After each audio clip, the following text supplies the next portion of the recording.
to try and invest time in. It also gives you a goal. You need goals you can say, okay, next month we have to be this good, therefore we have to practice really hard because we have this competition, we have this goal, this concert. And I think it's a good thing to do. I don't know how many competitions there are, but I would imagine there are lots and lots of competitions in North America as well. We're just, we've lived in Europe so long, we're a little bit out of touch with the actual job market here. But it's also a very good thing to do these things. Like I say, collecting these diplomas or laureate things is a very good thing to do.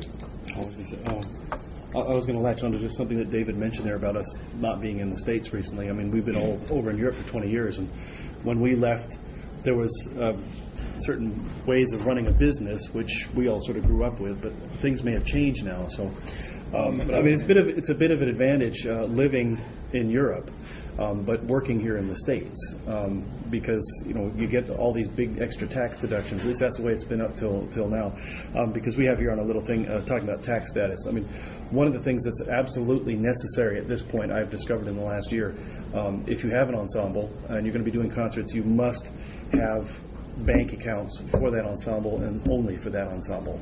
Especially now with the Terrorism Act. Yes, with all the Terrorism Act things going on. We ran into big trouble. It used to be real easy earlier. I just used my checking account, and I got a little signed piece of paper from the colleagues saying, we hereby authorize checks made out to American Horn Quartet to be deposited to the checking account of Jeffrey Winter. And that was on file at the bank.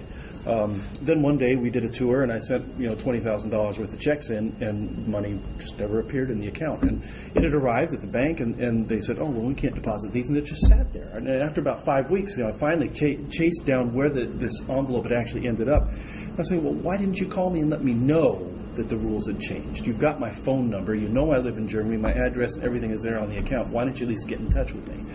And that's when we found out, well, now we have to have a bank account, which is solely for the use of the American Horn Quartet, and a tax number as well. I mean, we've had an employee identification number with the IRS for ages now. Do you want to talk about the website? Oh, quickly, yeah, website. I mean, we've had a website that's been around for years. Tell them how to buy a domain. Oh, yeah, okay. Back in the days when we first set up this website, that was like when the idea of the internet was like pretty much a brand new idea, and it's just because I happen to have a lot of family members who work for Microsoft that I even knew anything about the options there. But nowadays it's really easy to get a domain. There's many websites where you can go to, and for as low as $5 a month, you can pick your domain, try and find one that's relevant to what you're doing. I mean, we have hornquartet.com. Originally, I tried to get ahq.com, but that was taken by administrative headquarters somewhere. And there's also a hospital in Canada that got ahq.org. So we couldn't do either of those, and we ended up with Horn Quartet. And that's a good name for us, obviously, because we're the American Horn Quartet. We are a horn quartet, and we're a business. So all those things come together. If you have an ensemble, that has some sort of a nifty name, try and make sure that your name's included in there. And if it's a brass quintet, if you can get somehow the name brass quintet in there, these search engines, they obviously will pick up on all these sort of names that would have to do with your ensemble. So if somebody's looking around for you, they'll stumble across it one way or another. Google entries. Yes. Or MSN search entries. It's interesting to point out here that I don't know if I've ever told you this. I think I have. Back years ago when he first set up our website, the Musical America we were on the cover. They ran a whole article about setting up websites for ensembles or for soloists on your own initiative, and we were the featured website for that. And I saw the article myself. I guess they never even talked to us about how we did it. I never heard they about just researched it, looked at it, took some pictures, and showed. They thought they used us as an example of how you should set up a website. This is back when people were just starting to do that thing. Right now our website's kind of a bit old-fashioned. We're still using mostly the old format that we have, where you have a title page, but it includes everything you want to know about the Horn Quartet. What are your upcoming concerts or classes? What about our CDs? Where do you order stuff? What kind of music do we carry? We now have an archive page. You can go back and look and see where we have been, as well as what's coming up. And there's sort of pages that include lots of information about a particular CD production, lots of pictures and what was going on. And pretty soon, if things work out that way, we'll be moving into that new area where we're actually selling stuff directly from the website. Again, this is probably something I should mention. If you're going to be selling stuff, how do people going to pay for it? We've had the ability to accept credit card payments for a long time, and that was just something I called up Visa in Germany. I just said, well, look, I have this small business, and I'd like to be able to accept credit card payments. And the guy came around to my house. I signed a couple of contracts, and now I have this machine. It costs me $20 a month, but I can do mail order credit card sales. What's interesting for me is the idea of using PayPal, because the fees are much lower. I wouldn't be paying $20 a month for this little machine. I'd still be paying the fee like I do for credit card sale, 3% or whatever it is, but also the people who purchase it, it would be very easy access for them. And I'm still trying to figure out a way where if we're at a situation like this, and you wanted to use PayPal to pay for something, having sort of a wireless LAN or something. I've got a phone here that can hook up to the internet, even if it's just using, web access protocol or something. But you could I could say, well, here, use this little machine here and do your PayPal payment, and I could see it right there instantaneously. And say, okay, here's your CDs, here's your music. Yeah, and now we've been talking close to 45 minutes about the aspect of building an ensemble, and we haven't talked one single bit about actually playing music. So it's a lot of work involved, and we haven't even talked about the product that we put together.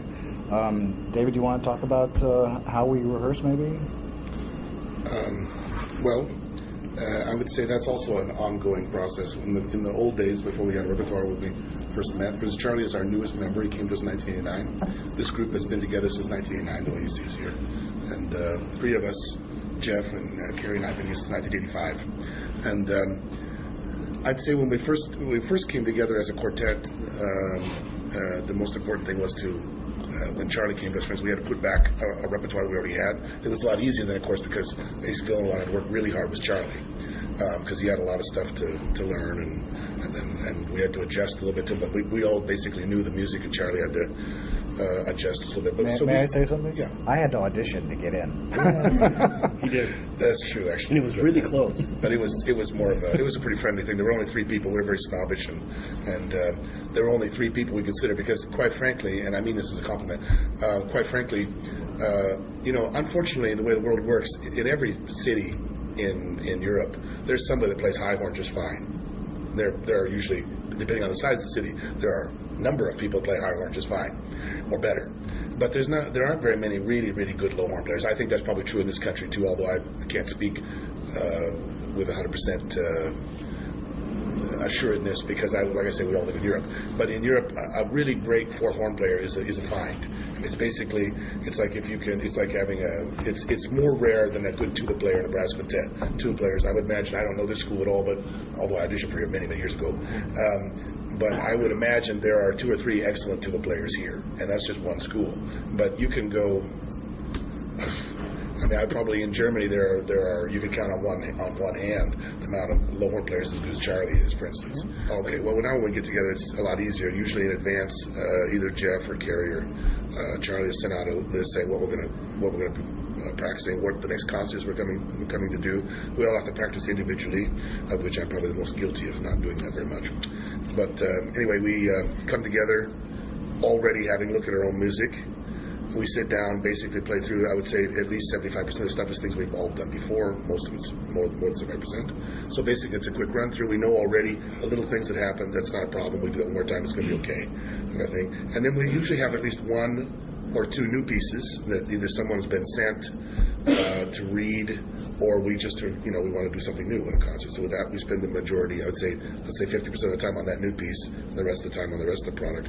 And we usually come together